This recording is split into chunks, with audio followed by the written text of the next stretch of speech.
you are, it slows down a bit, like slow motion. Then that will be a problem, right? Okay. Now, shall I start?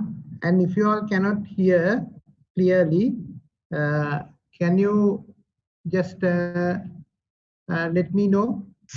Okay, sir. Right?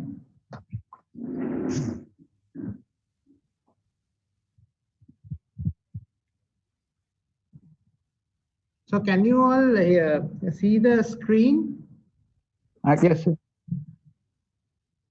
Can you all see the screen now? We can see. So we can see. So what about the sound quality? It's okay now, sir. It's working It's fine. okay. Yes. Right. Okay. So then I go to the slideshow. Now, yeah. Now, if there's any problem, just can one person, someone like the batch rep or someone, just let me know, rather than, because if you all switch your so if you don't, if you all try to speak at a given time, then it will be really difficult for me to concentrate, right? Now, okay, so what is this waiting room? I don't know.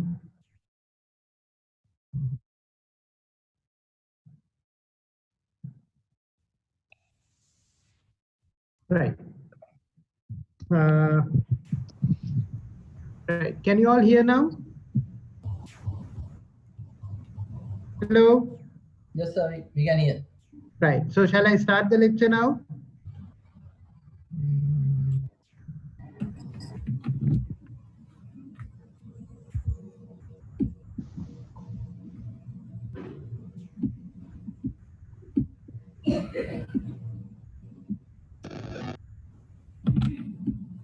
Right. So now, and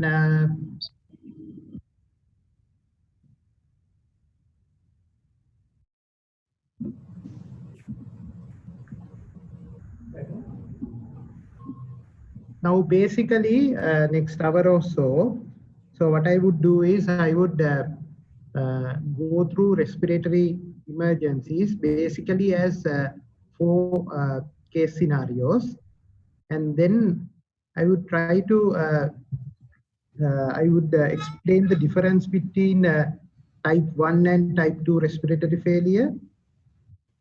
And if there is any problem with respiratory emergencies, then we have to obviously start giving oxygen. So I will discuss about oxygen therapy in respiratory emergencies.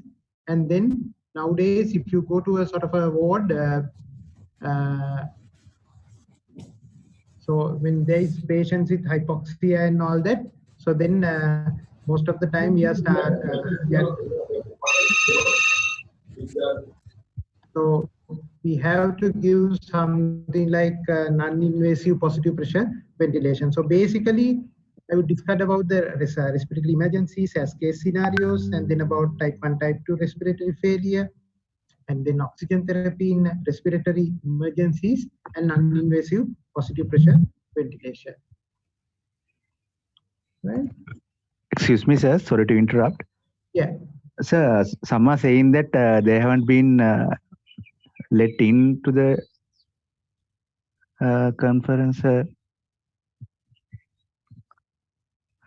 Yeah. Now I am admitting all. I don't know what else to do.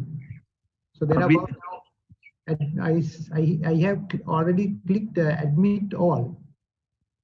Okay, so we'll tell them to log in again. They'll.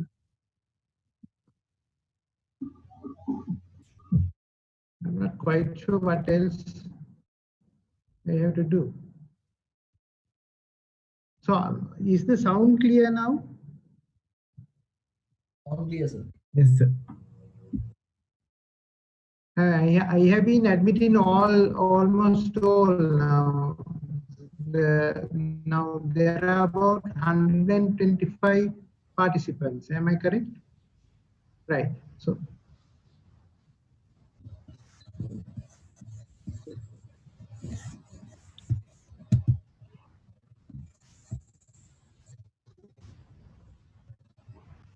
Right.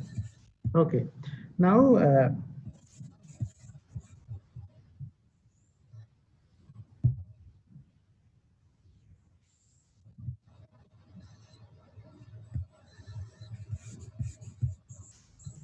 right. So when now with so when you take normal respiration, right? So then there should be a good airflow from the environment to the alveoli, right? And then there should be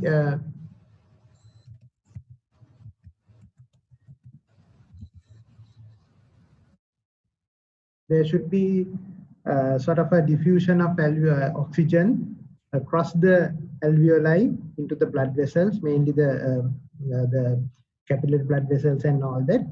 And then for that oxygen to be taken into the tissues, then there should be a good pulmonary circulation, and then the blood, the hemoglobin should carry oxygen to the distant tissues.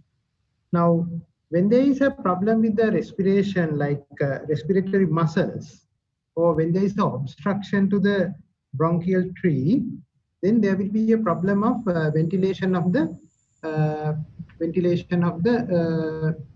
alveoli, right? So that can happen in conditions like Guillain-Barré syndrome, trade bite, or something like myasthenia gravis, right?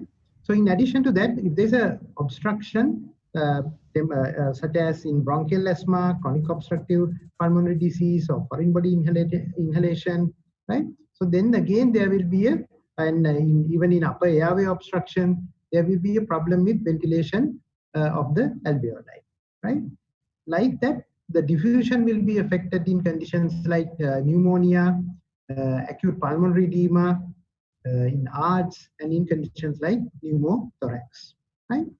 And then even though the ventilation is normal, the perfusion of the lungs can be affected in conditions like pulmonary embolism, right?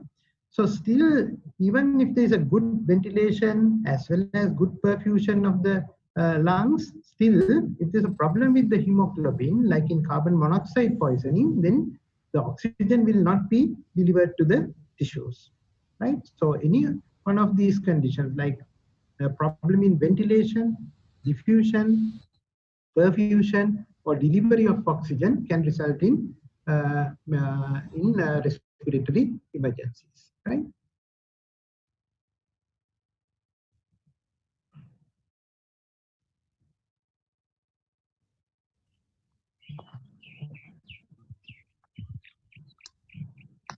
Excuse me, sir. Yeah. Sir, there's a request that some of the people can't join the meeting in this situation, sir. Can you please record the meeting so it can be uploaded later into the LMS and they can download later?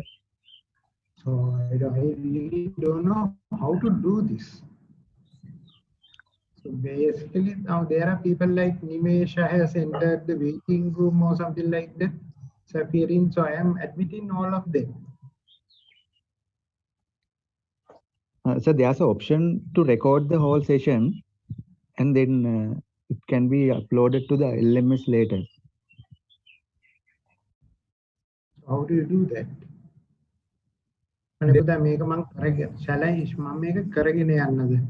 So now, whenever their names appear on the top, I will admit them. Right now, at the moment, there are 33 participants. So how many students are there in the batch? Sanjay, I can hear. Tisuru Disilla, I can see you now. Right. Okay, that's good. Right. So I will move on. Right. So whenever there is a request, I will admit them. Right. Okay. So whenever now keeping all these conditions which could give rise to respiratory emergencies in mind, right? So how are you going to approach to a patient with a respiratory emergency? Now, number one is you have to, so this may be a sort of a life-threatening condition, right? And life-threatening condition. So right at the beginning, so in a sort of an emergency department setup, so you have to have a sort of a general impression, right? And by looking at the patient, then you have to initiate very quickly, do an initial assessment, right? And then you have to get a focused history and do a focused kind of a examination. And then you have to plan out for investigations, and then you have to start treating them, right? Now, what is this general impression? Now, one important thing is now just think about the position of a patient, right? In a patient with COPD, right? So this is called tripod position, right? And so patient is having in this position, tripod position with kind of a impaired breathing and all that. So from a distance, if the patient is having barrel chest and all that, so from a distance, you should be able to recognize that this patient is having COPD, right? So in addition to that, you have to concentrate on the color of the patient as well, right? Whether there is any sort of cyanosis and all that, right? And then you have to think about the mental status of the patient. So the patient can become confused due to carbon dioxide retention or even due to hypoxia as well, right? And then you have to look at the patient's respiratory effort as well. So suppose if someone is having a Guillain-Barré syndrome or any respiratory muscle paralysis due to OP poisoning or grade bite, then they will have a sort of a feeble respiratory effort, right? So you have to, on a general impression, you have to look at the patient position, color, whether they are cyanosed or not, their mental status, and the respiratory effort as well, right?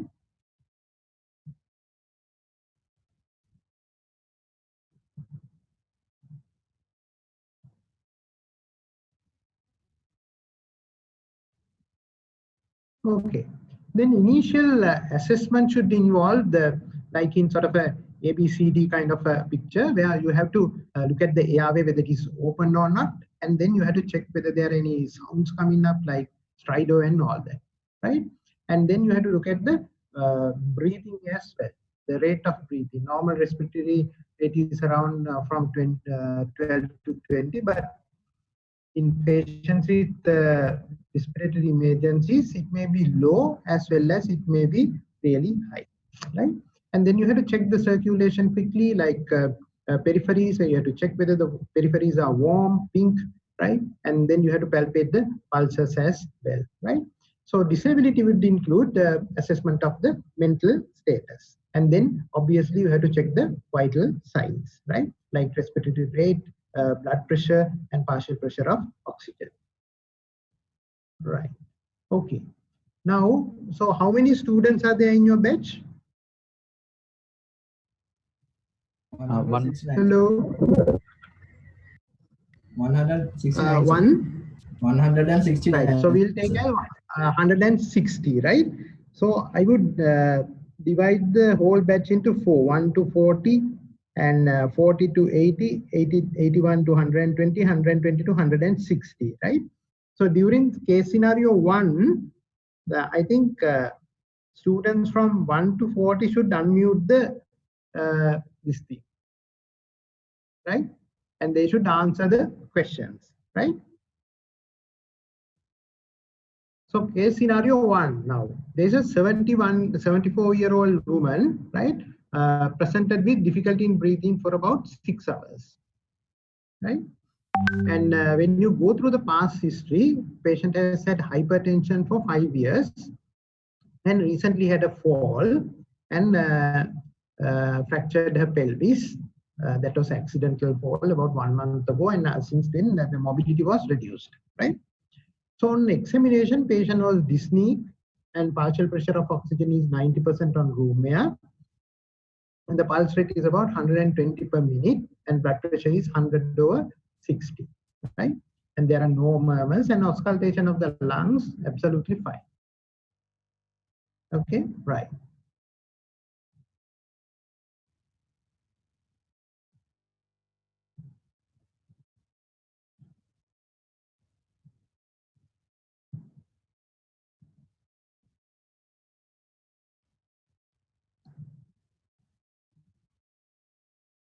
Right. So what is the most likely clinical diagnosis in this patient? So I need answers from 1 to 40.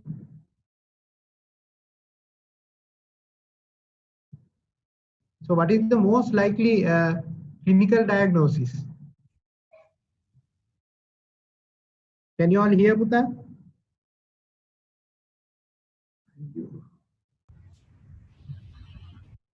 Can you all hear me? Yes, sir.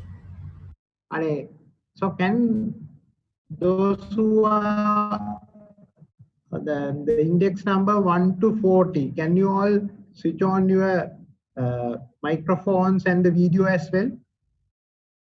It's like it's so difficult for me. 1 to 40, I need the answer. So what is the most likely clinical diagnosis in this patient? Pulmonary embolism. Right, pulmonary embolism, right?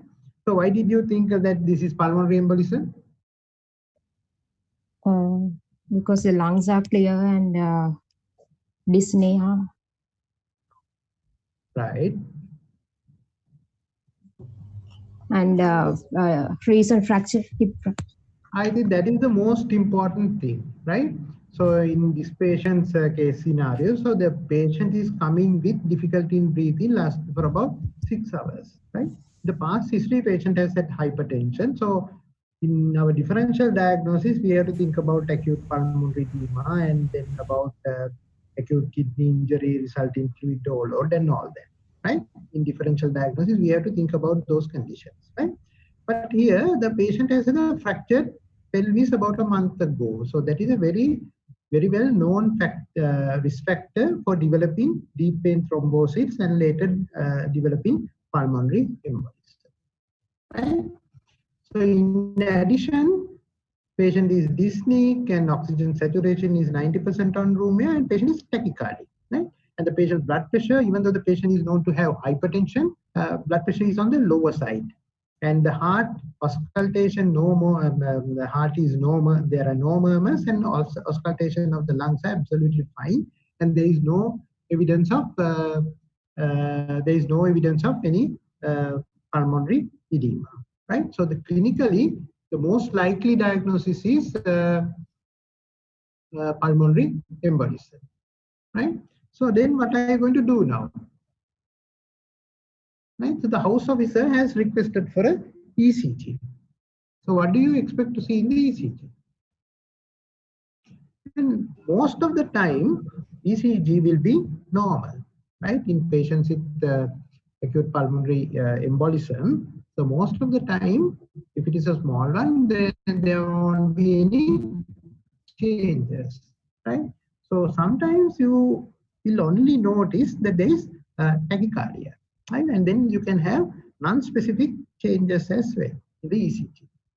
But in this ECG, there are sort of classical signs which can happen, which can be seen in a patient with a pulmonary embolism. So anyone who want to answer? So look at the L1 lead and L3 lead, right? So when you look at the L1 lead, there is a S wave, right, in the L1. So when you look at the lead 3, you can see a Q wave and a T inversion, right? So this is classically described as S1, Q3, T3. right? S1, Q3, T3, right? So when you get a patient with suspected pulmonary embolism, this is something which you should always look at, right? So like in a ischemic heart disease, when you are going through the ECG, you will not be able to quickly detect this. But again, you have to come back and you have to specifically go through L1 and L3, and you have to look for S1, S wave in lead L1, and Q wave in lead L3, and a T inversion in lead L3. So if it is there, it is really almost diagnostic of pulmonary embolism, right?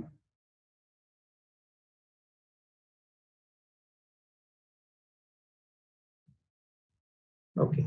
So in addition to that, S1, Q3 and T3. So if you look at the V1, there is definitely a airway, right? And there is evidence of right bundle branch block. And in addition to that, there is evidence of right ventricular strain with T inversions in lead D1, V2, and V3. Right? So these are the things you should look for. You should look for sinus tachycardia. At the same time, you have to look for classical signs of S1, Q3, T3. And in addition to that, you have to look for right ventricular strain pattern. So that is evidence of right bundle branch block and T inversions from V1 to V3. Okay, got it? Right. So then, so what are the other investigations you want to do basically? If you are suspecting pulmonary embolism. You want to do chest X-ray? Yes. Right, D-dimer, yes, okay. We have requested for D-dimer. We have to, the report is pending still. So, but still we can quickly get a chest X-ray done. Right, again, the chest X-ray, most of the time, chest X-ray is normal in patients with pulmonary embolism, right? But sometimes suddenly you might see, you can see, so still people are coming in. So am I doing the correct thing? I am just admitting all those who are coming in for the meeting. Yes. Is that the correct thing? So Yes. I will keep on doing that, right? Right, okay. So can you, in this chest X-ray, can you see this wedge-shaped infarction, right? So this is a classical feature of pulmonary embolism, especially if it is a large one. So it's a pleural base, triangular shape area, right? Okay, so right. So but having said this, now in most of the time, in patients with pulmonary embolism, chest X-ray will be normal. ECG, there will be only something like sinus tachycardia, right? So what are the other investigations you want to do? Now you can ask for things like D-dimer, right? So D-dimer, negative D-dimer can be used to exclude pulmonary embolism, right? So if it is D-dimer, if the D-dimer is positive, right, then we have to go ahead and we have to confirm the diagnosis with further imaging, right? So other investigation which we can do is troponin I, right? Troponin I, again, not only in the ischemic heart disease, not only in acute coronary syndrome, can be positive in various other conditions. One important condition is acute pulmonary embolism, right? In addition to that, it can be positive even in conditions like acute pancreatitis, right? So in our setup, before going for these confirmatory investigations, we can request for other investigations as well, like 2D echocardiogram, right? So in the 2D echocardiogram, they will specifically look at the pulmonary arterial pressure and then the right ventricular function. So they can detect some kind of a right ventricular dysfunction when there is a large pulmonary embolism, because the right ventricle has to pump blood against a resistance now due to large pulmonary embolism, right? Okay. Then in addition, specifically in this patient, we have to go for a venous duplex of lower limbs as well, and we have to look for evidence of deep vein thrombosis, right? So you know how difficult to get a sort of a CT pulmonary angiogram. That is the gold standard test to diagnose pulmonary embolism in worldwide. So that is the gold standard investigation which we do. But in our setup, it will be really difficult to sort of get a CT pulmonary angiogram. But that is the confirmatory test. So there may be contraindications for CT pulmonary angiogram because we have to inject a dye. So patient may be allergic to that contrast medium, right? So in addition, patient may be having chronic kidney disease. So then we will not be able to inject that dye. So in that case, we can go for a ventilation perfusion scan, right?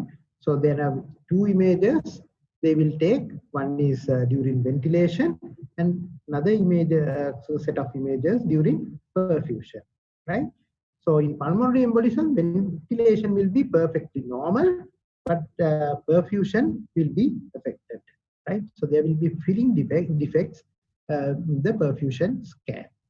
So that can be done when the patient is allergic or to contrast medium, or when the patient is having a condition like chronic kidney disease, right? Then how are you going to treat these people?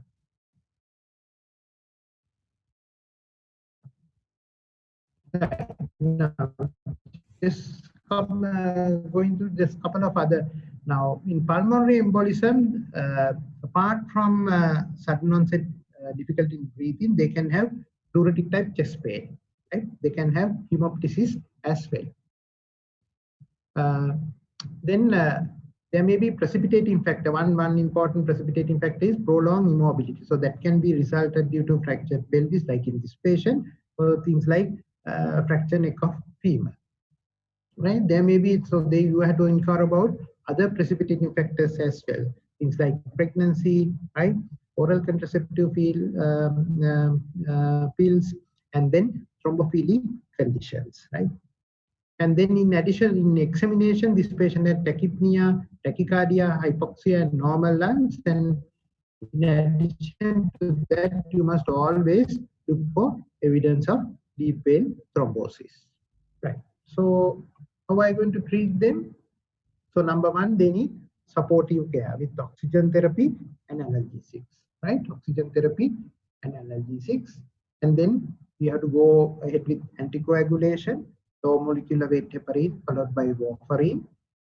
And if there's a large pulmonary embolism with hemodynamic instability, right? We have to think about thrombolysis, and then we have to get our radiology colleagues' help for thrombolectomy as well. So try to radiologically try to get the clot out, right? In a large pulmonary embolism with a hemodynamic instability, right?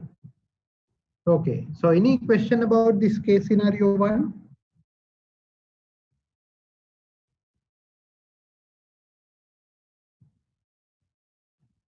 No, sir. Huh? Can you all hear me? Yes. Yes. Right. So now, can you all just click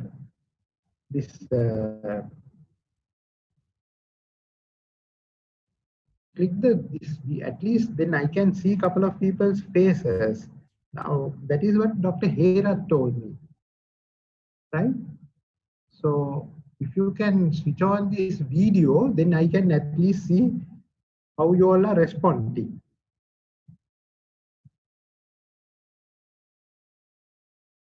Make a video on කරන්න බැරිද ළමයිනේ? Hello. Hello, sir. Right, very good, very good. Sanjay Lakma, like that, can you then at least then you can raise your hand and just let me know if there's any problem, right? Okay, very good. Right. So then I will move on to case scenario 2.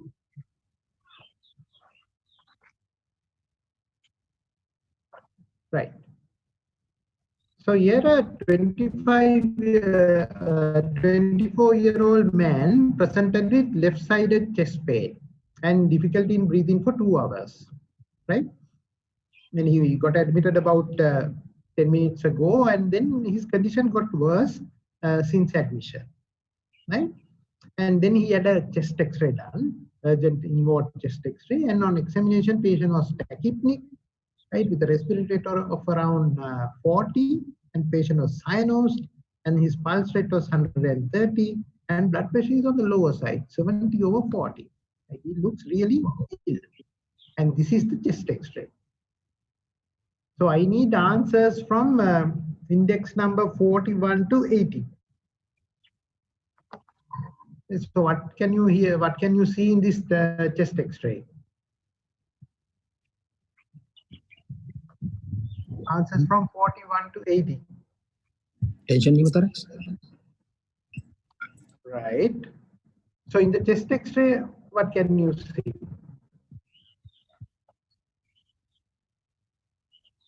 So there is a tension pneumothorax. Okay. So why did you tell it is tension pneumothorax? So your answer is correct. The right side, on the right side of the chest X-ray, so the lung margins are not clear. Right. The So opacity. if you see any sort of lung marking, so definitely there is a right-sided pleural effusion, right? So then what has happened to the mediastinum? Shifted to the Right. left The side. mediastinum is shifted to the left side, Left and side. then total right side lung collapse. Collapse. Okay. So then why did you tell it is tension pneumothorax?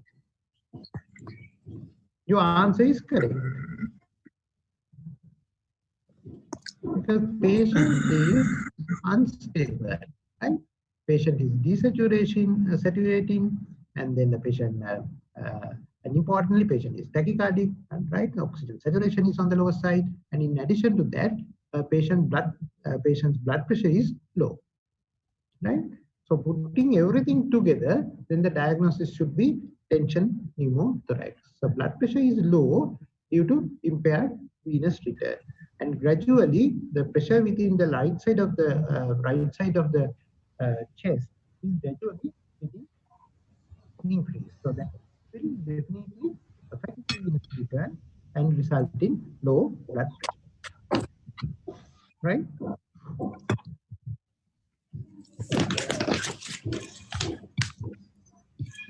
Right. So how now? What is the immediate management? So what is the next step in management? So what are you going to do now? So diagnosis is clinical diagnosis, the radiological and clinical sort of diagnosis is right-sided tension pneumothorax. So if you are given this scenario and if you are given this chest X-ray, your final MBBS OSCE, and if you are asked to write the diagnosis, the full marks will only be given to right-sided tension pneumothorax. Right? So what is the immediate management? So either you can save the patient or you can kill the patient. Very immediately. So you Take have a to- syringe. Huh? Take a syringe, or if you are in a ward setup, you can take a what? Ingothoracotomy.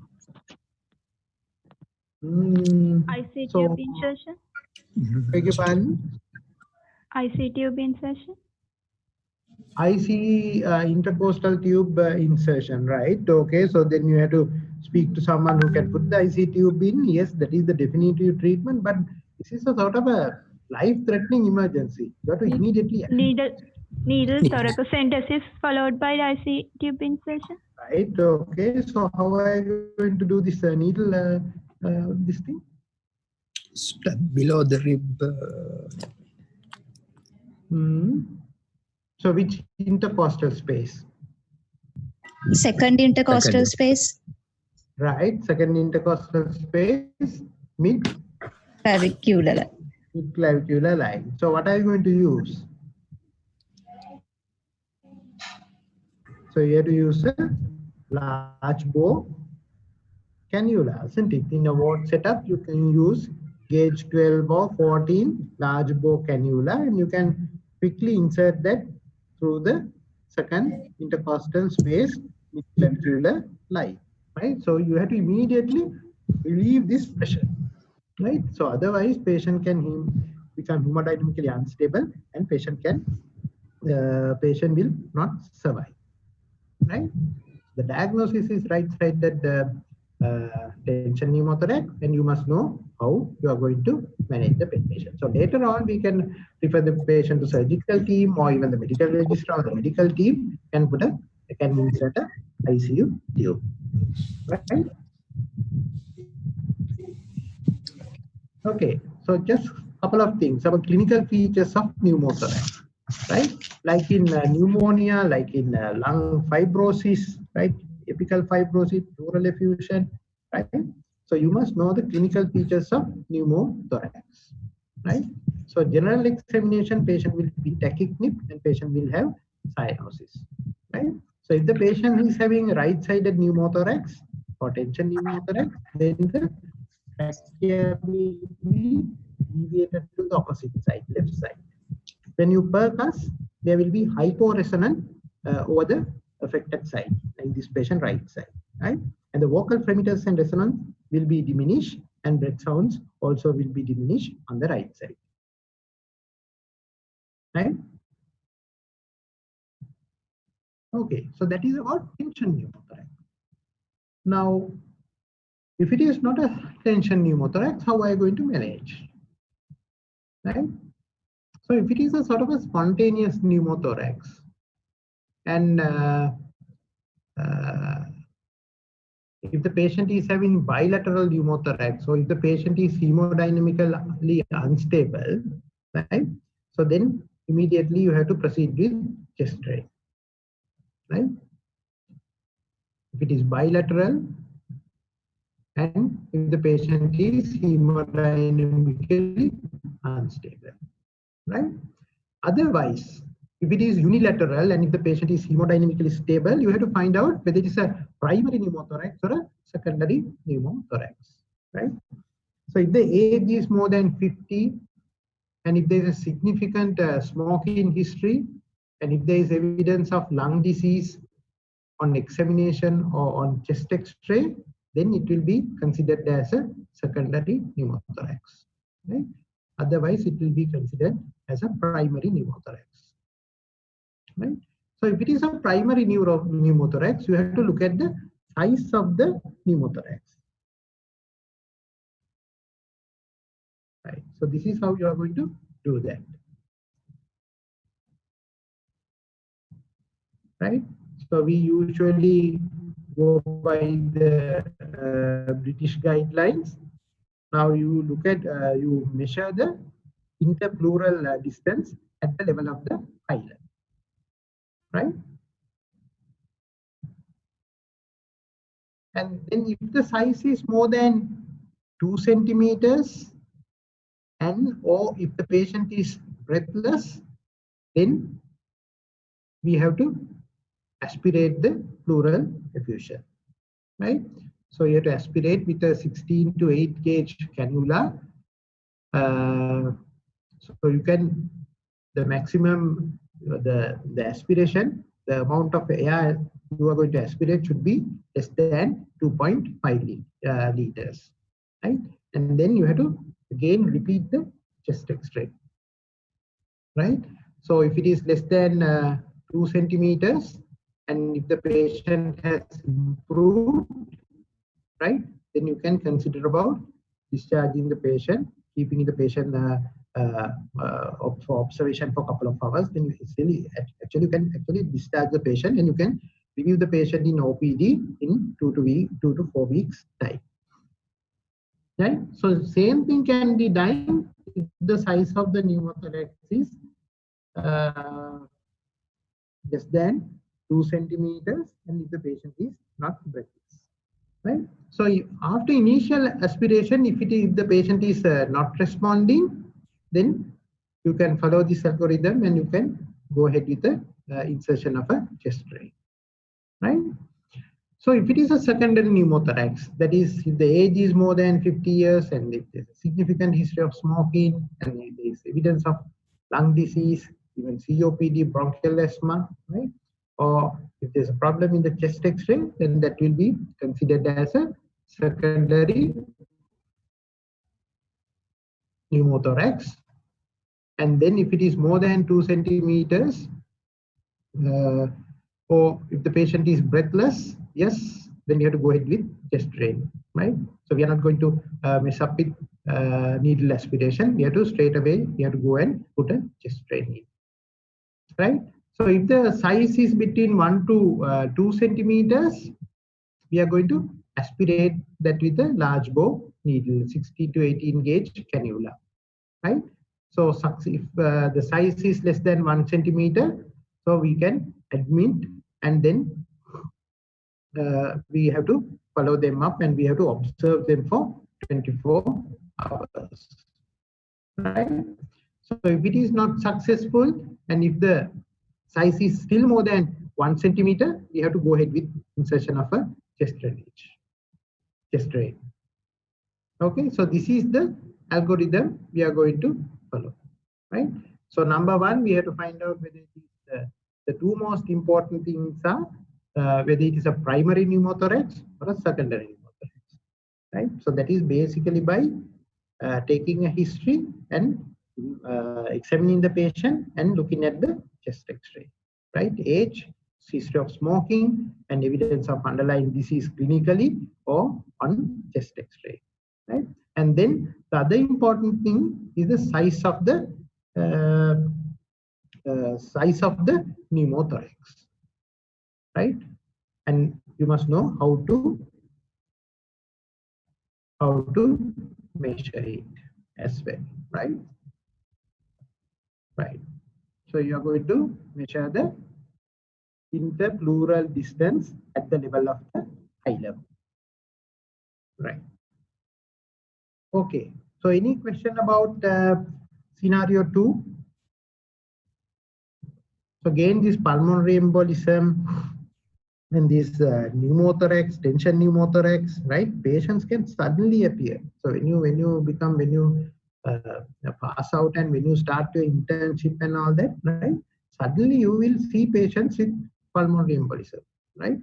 Suddenly you might see a patient with tension pneumothorax, right? So if you do not clinically quickly diagnose that, and sometimes you will not be able to get help from the seniors as well, right?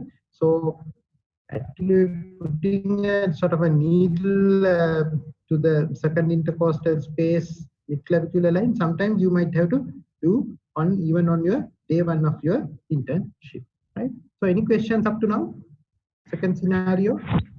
So how we are going to measure the interpleural distance? So you take a chest X-ray, right? You take a chest X-ray and look at this diagram carefully. So you measure the distance between the the interpleural, measure the interpleural distance. So this is the one. So here this is the lung marking, lateral lung border, right? And this is the ribs and all that, right? So then you measure the distance in between, right? So if you go back to the previous slide, now look at this. Now here this is the margin of the lateral border of the lung, and then you measure this distance at the level of the hilum. Got it? Yes, sir. Thank you. Right. Okay. Shall I move on to the third scenario? Okay. Right. Okay. So this is a 28-year-old farmer was brought to teaching hospital Anuradhapura after being bitten by a common crate, right?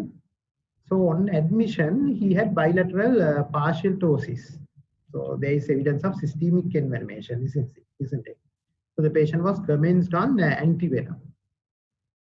Now, what is the life-threatening complication this patient could develop? And how do you monitor him? So now antivenom we have started, right?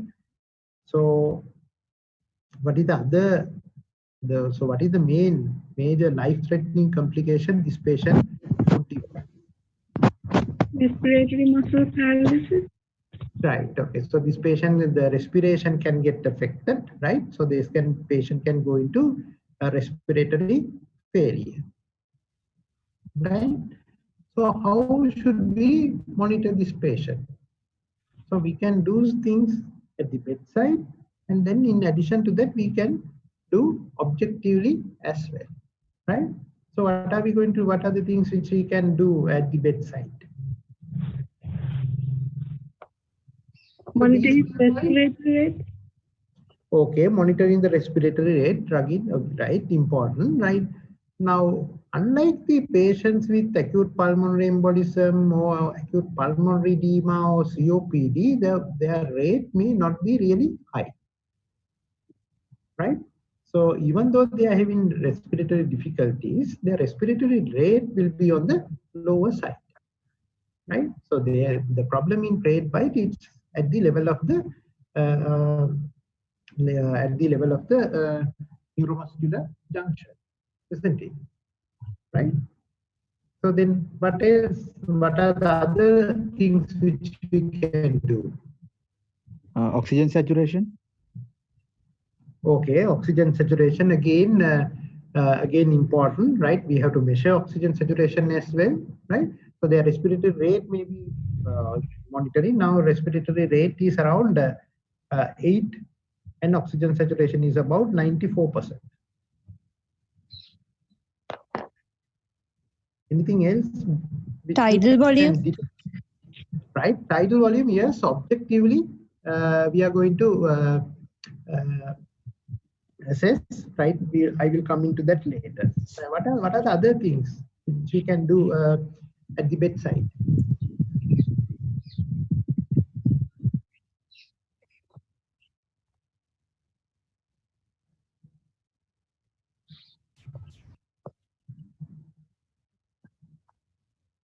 Right. One important thing is now these individuals will develop a sort of a descending kind of paralysis, right? So this same thing would apply for Guillain-Barré, myasthenia gravis, all that, right? So these individuals appear, they can have sort of, you must always check their neck muscle power, whether the patient could lift their head from the pillow. Very simple thing, right? So in patients with snake bite, usually they have sort of a descending kind of paralysis. And one important thing is you can go ahead with single breath count. Right? You can ask the patient to hold the breath and keep on counting, right? Over a period of a single breath. Right? Then from a distance, you have to always look for respiratory effort as well, right? So as I told you earlier, now the respiratory rate may be on the lower side, and the nurses will be happy that the patient is not really dyspneic, right? So oxygen saturation will be maintained within normal limits, even towards the latter part, right? So then the appearance may be normal. So then the respiratory, you should always go back and look at the patient's respiratory test, right? So neck muscle power, single breath count, respiratory effort are important in addition to respiratory rate and oxygen saturation in these patients. Right? So then how are we going to objectively assess that? Right? So then we have to, with a respirometer, I think you might have seen respirometers during your physiology days, you have to check the tidal volume, right? So when you go for your anesthesiology appointment to the ICU, you must always find out what is a respirometer and how you are going to check for, how you are going to check the tidal volume, right? So when the tidal volume is less than 250, we are in trouble, right? So if they have feeble respiratory effort and all that, so how are we going to manage a patient? How are you going to manage? What is the next step in management?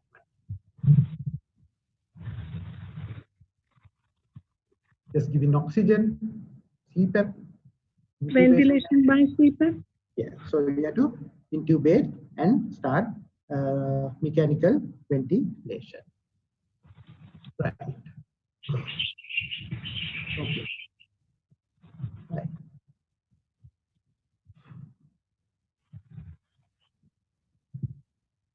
Right. So shall I move on to the scenario 4? Yes. Right. Okay, so this patient was recently, about 3-4 months ago, this is a patient, 25-year-old man from Israel, right? And he was visiting all Fiji and all that, and landed in Sri Lanka with even somehow we diagnosed Falciparum plasmodium vivax malaria. And then he was commenced on chloroquine and primaquine, and he had a good response. So the parasitic count came down and fever subsided. But on day 3, he noticed lethargy and some sort of mild difficulty in breathing. Right? So he was on chloroquine and primaquine. Then when we examined this patient, he had central and peripheral cyanosis. And his oxygen saturation is 89% on room air. Right? And we gave oxygen, but saturation did not improve. And his, again, lungs were completely normal. Right? And we did a chest X-ray and other investigation, they were normal. Now, surprisingly, the arterial blood gas, when you look at the partial pressure of oxygen, it was normal. So what can be? So what is the likely diagnosis in this patient? Anyone can answer. So you all have done part 1 exam, isn't it? So think about side effects of chloroquine and primaquine. Hemolysis. So they can have hemolysis. Okay. Hemolysis. So then why oxygen saturation is low? So in this condition also there is some sort of hemolysis. They can have some sort of hemolysis. This is again now initially responded to treatment. Right? He responded to treatment, but later on only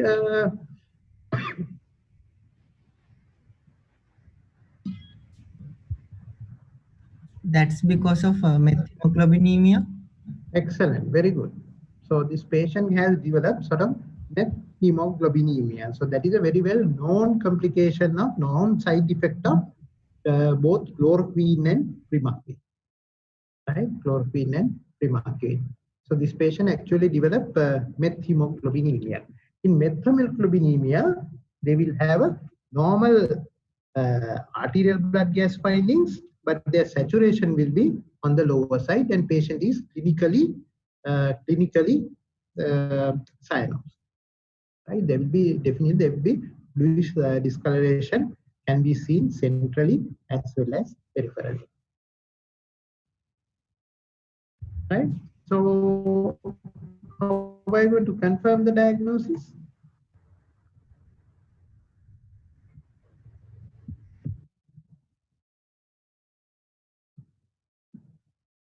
And what are the treatment options available? The confirmation of diagnosis can be done by measuring the methemoglobin levels, right? So you have to take a sample and then you have to quickly send to a private laboratory in Colombo, and you have to get it done very quickly within a couple of hours. Otherwise, we will not be able to get a correct result, right? So in addition to that, this is a sort of a crude method which you can use. So there is if you go to the internet, then there will be a scale like this, right? Starting from this normal 10%, 15%, 10%, like so on to up to 75%, 80%. So what you have to do is you have to take a drop of patient's blood, right? And then you have to put it onto a sort of a tissue paper, right? And you have to wait for some time, and you have to match the color on the tissue paper with this scale, right? And then you can poorly sort of determine the percentage of methemoglobinemia, right? Okay, so how are you going to treat these people? So again, right? So mainly the antidote is methylene blue.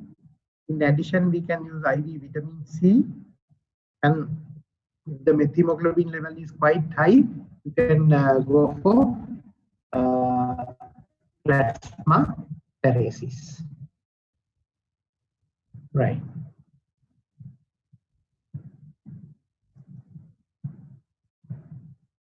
Right. So then just few things about upper airway obstruction. So this is mainly we seen in, among pediatric patients, but suddenly the upper airway obstruction can be due to foreign bodies or due to laryngeal edema due to various allergies, allergic reactions, and epiglottitis. And it can be even due to retropharyngeal abscess, right? So patients with retropharyngeal abscess can end up in medical ward, coming with fever, throat pain, and they can have very high white cell count and all that.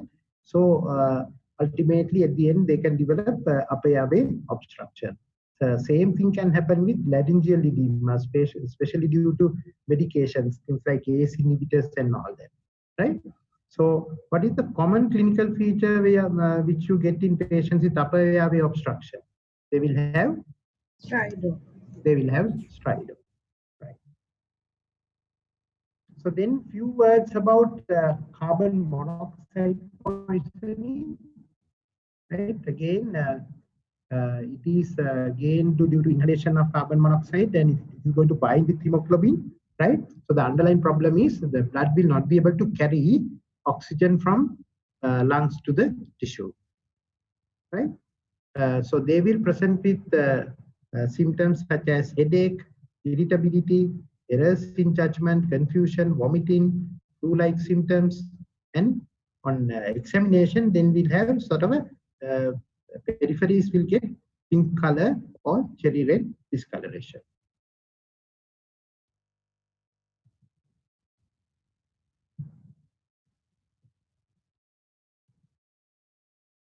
Right.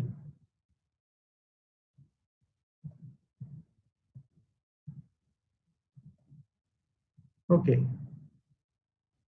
Oh. Right. So we discussed 4 examples, isn't it? Right.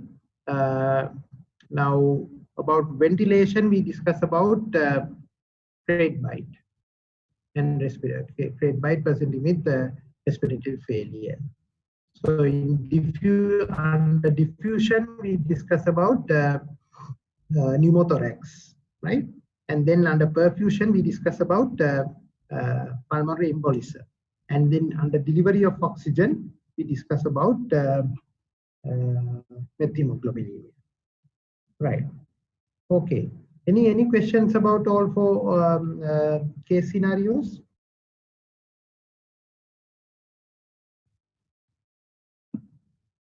Shall I move on? And on the order. Right. Okay. Right. Now, if you do not manage respiratory emergencies, then they will end up with respiratory failure. Right? So the respiratory failure may be type 1 respiratory failure or type 2 respiratory failure. So you should know how to differentiate type 1 respiratory failure from type 2 respiratory failure. So this is mainly done by looking at the arterial blood gas results. Right? So in type 1 respiratory failure, patient will only have hypoxia. Right? So when you look at their partial pressure of oxygen, it will be reduced to a level less than 60 millimeters of mercury or 8 kilopascals. and they will have a normal partial pressure of carbon dioxide. So normal we will take 36 to 46, but here it goes up to 50. Right? So in type 2 respiratory failure, in addition to hypoxia, they will have hypercapnia as well. Right? So their partial pressure of carbon dioxide will be increased. It will be more than 50 millimeters of mercury, and in addition to that, they will have respiratory acidosis as well. Right? So when you are given a sort of a arterial blood gas, so you should be able to look at the partial pressure of oxygen and carbon dioxide, and you should be able to determine whether it is type 1 respiratory failure or type 2 respiratory failure. Type 1 respiratory failure, you will observe only hypoxia. Type 2 respiratory failure, there will be hypoxia as well as hypercapnia. So what can cause type 1 respiratory failure? That's something like pulmonary embolism, right? Where there is ventilation perfusion mismatch, right? So initial stages of things like pneumonia and ARDS and all that, right? So in conditions like bronchial asthma, all can result type 1 respiratory failure. So we, even with the type 1 respiratory failure, if you allow them to go on for a long period, and if the muscles get exhausted, then ultimately they will go into type 2 respiratory failure. So that can happen in bronchial asthma. Initially, there will be carbon dioxide washed out, but later on, if the patient gets exhausted, then we'll end up having both hypoxia, hypercapnia. Same thing can happen with the initial ARDS and pneumonia as well. So same thing happen with pulmonary embolism.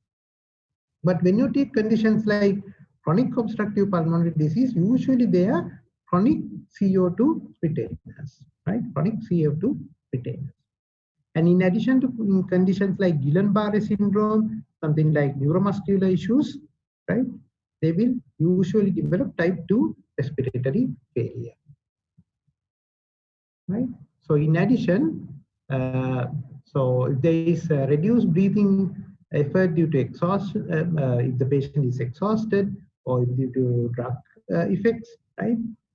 And or if it is due to a brain stem lesion, they can end up with type 2 respiratory failure, right?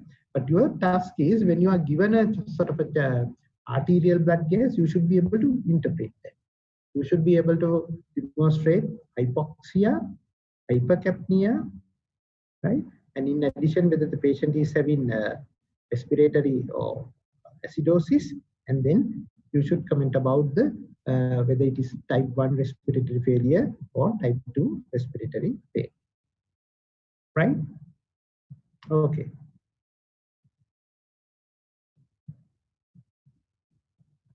Right. Shall I move on? Okay. Sir. Okay. Then now other important thing is you do arterial blood gas, or with respiratory emergencies, the problem you are going to encounter is issues with oxygenation. So then you must know how to give oxygen to these patients, right? So the number one is, what is the target oxygen level? Now in chronic obstructive pulmonary disease, usually they are hypoxic, and then usually they are CO2 retainers. There are, I mean, even in a normal patient with COPD, if you do have arterial blood gas, usually their oxygen levels are low. Usually their CO2 levels are high, right? So in these individuals, the respiratory drive depends on hypoxia. Hypoxemia. Now, when you take normal individuals, when they develop hypoxia, they will the oxygen, the respiratory drive is dependent on hypoxia. So you and me, if you develop hypoxia, then the respiratory, automatically the respiratory center will get stimulated. But in these individuals, it is mainly due to carbon dioxide, not due to chronic hypoxia. Sorry, other way around. In normal individuals, it is due to carbon dioxide. Increase in carbon dioxide will drive the respiratory center. Right? But in patients with COPD, it is due to hypoxia rather than due to CO2 increased CO2 levels. So in these individuals, the target oxygen levels would be partial pressure of oxygen should be between 88 to 92 on the lower side, unlike in normal individuals, right? So if you give more oxygen to patient with COPD, so you are going to take that hypoxic respiratory drive, right? So then patient will start accumulating more and more carbon dioxide. So there in the patient with COPD, oxygen saturation, the limit, the aim or the target should be between 88 to 90%, right? In other causes, pneumonia, bronchial asthma, and all that, pulmonary embolism, usually our target is higher side, on the higher side. So it has to be something like 94 to 98%, right? So when you are giving oxygen, if the patient becomes drowsy, you must always think about CO2 detection, right? So suppose like a patient with pneumonia, respiratory rate is around 40 initially, you have given a lot of oxygen. If the patient is drowsy, you have to always think about CO2 detection and type 2 respiratory failure, right?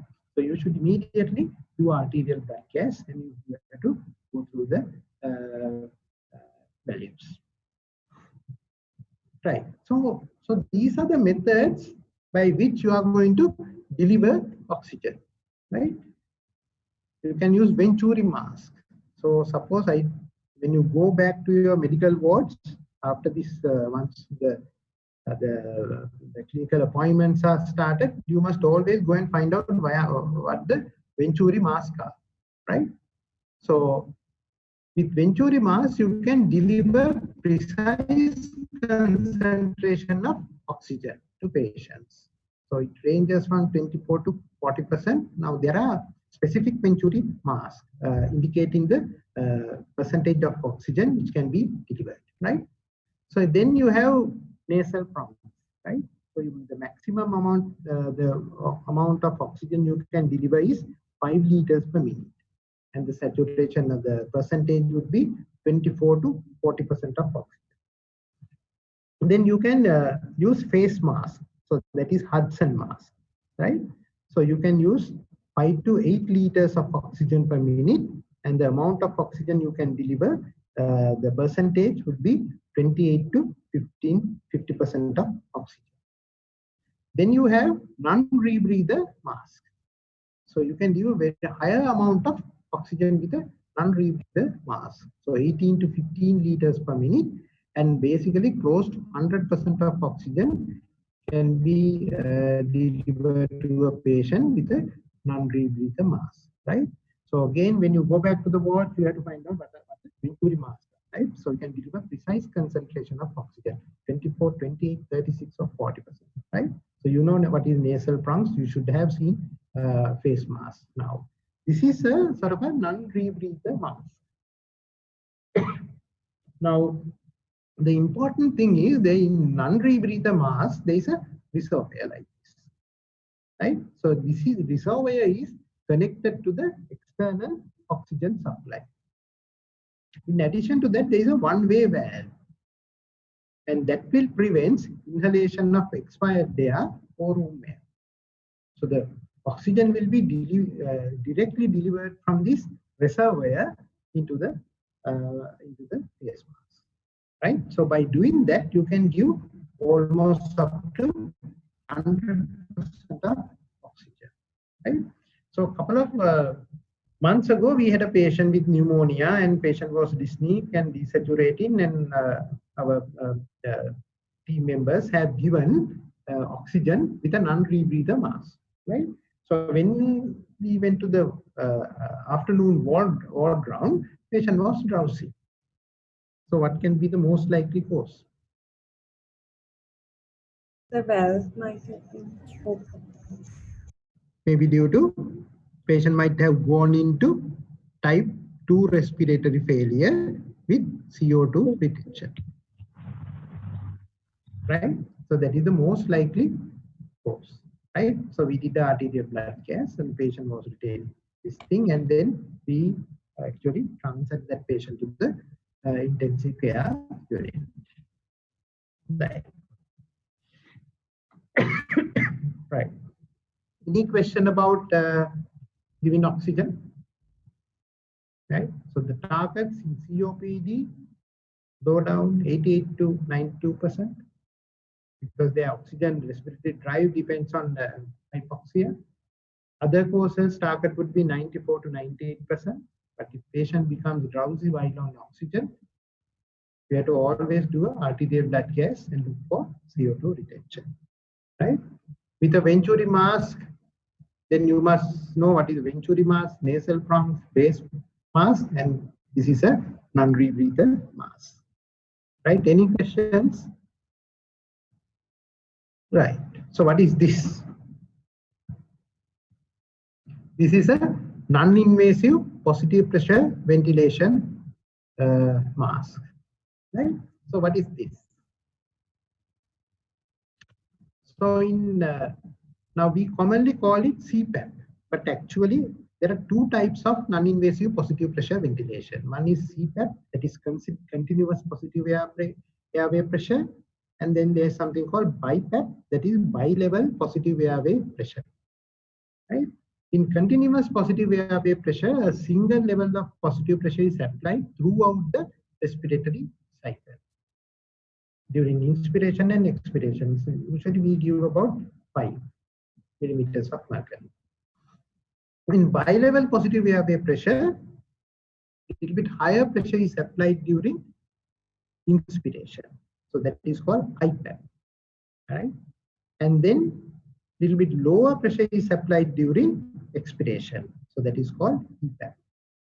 Right? So you have IPAP during inspiration, pressure is on the higher side, and EPAP during expiration, it is a little bit lower than the IPAP.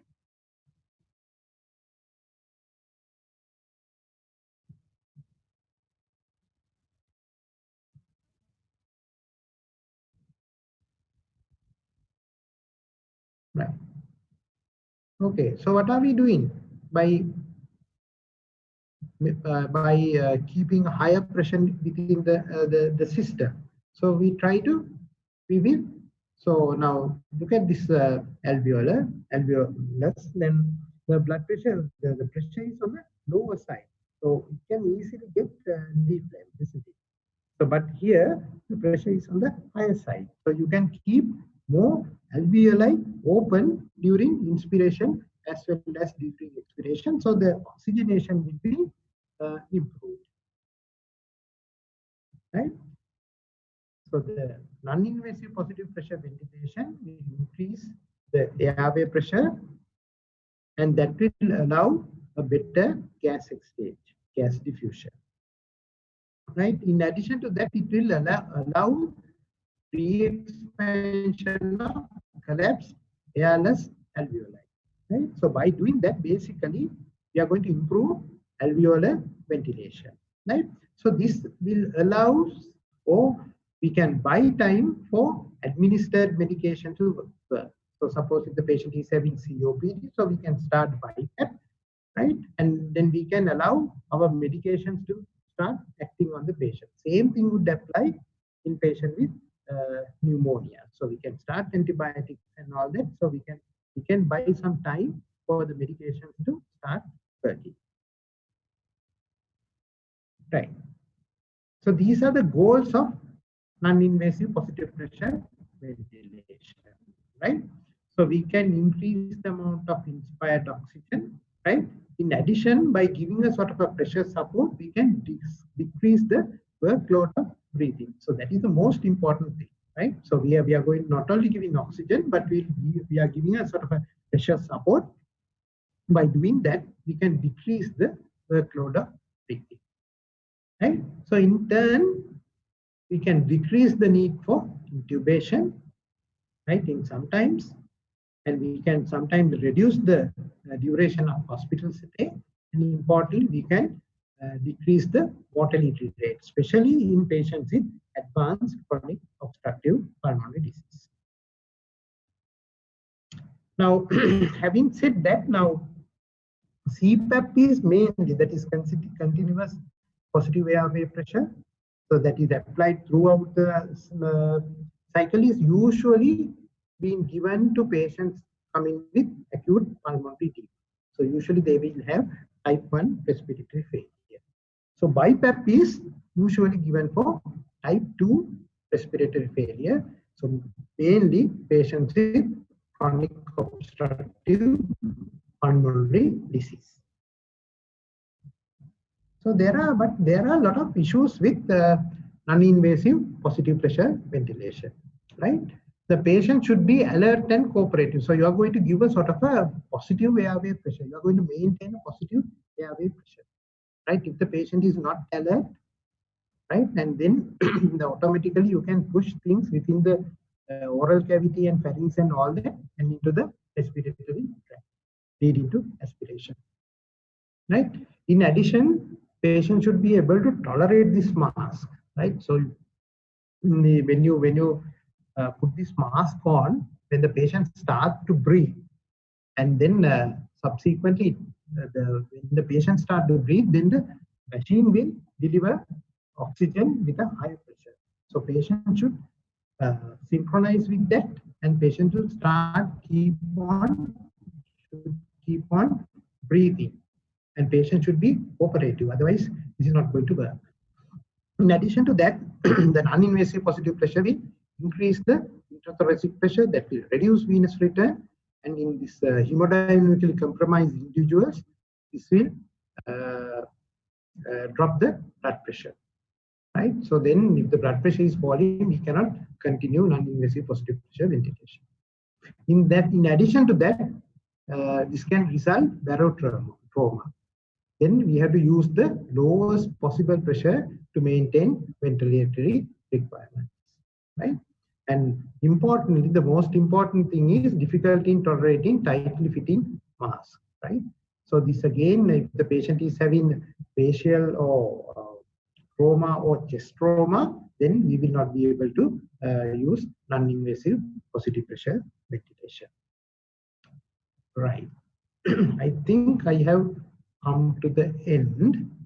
Now, basically what I did was I discussed 4 case scenarios, right? Pulmonary embolism, and then what were they?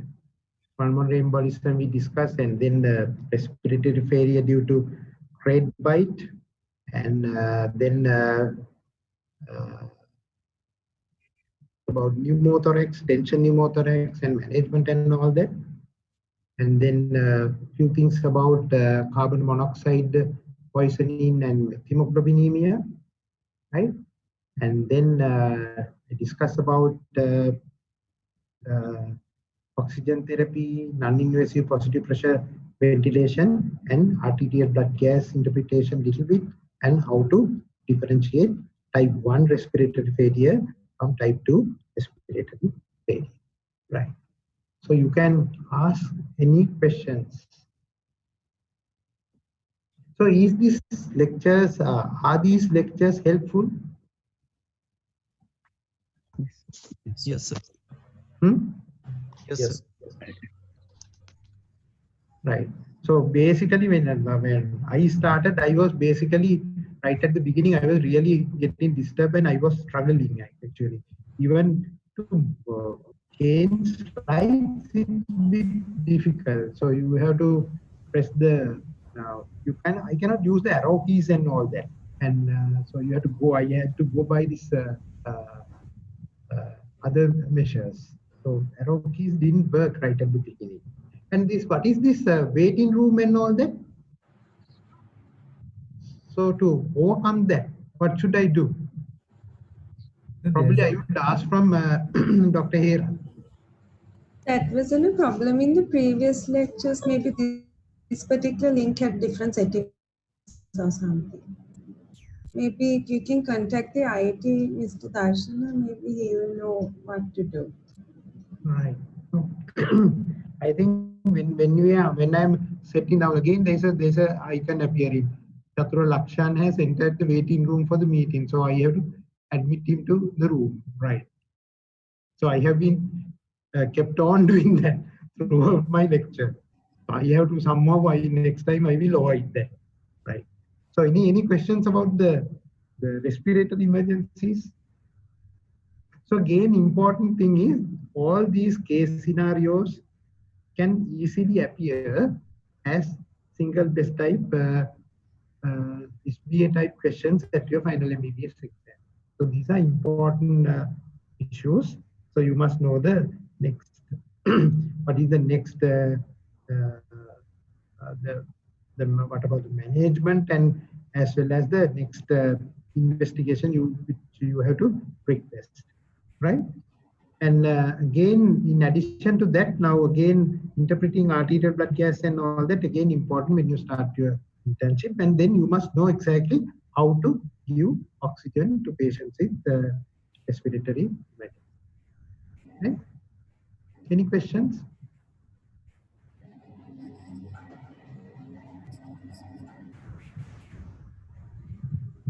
Right. I think I said this. Then next time, I think I will ask a couple of you to switch on these cameras and all that.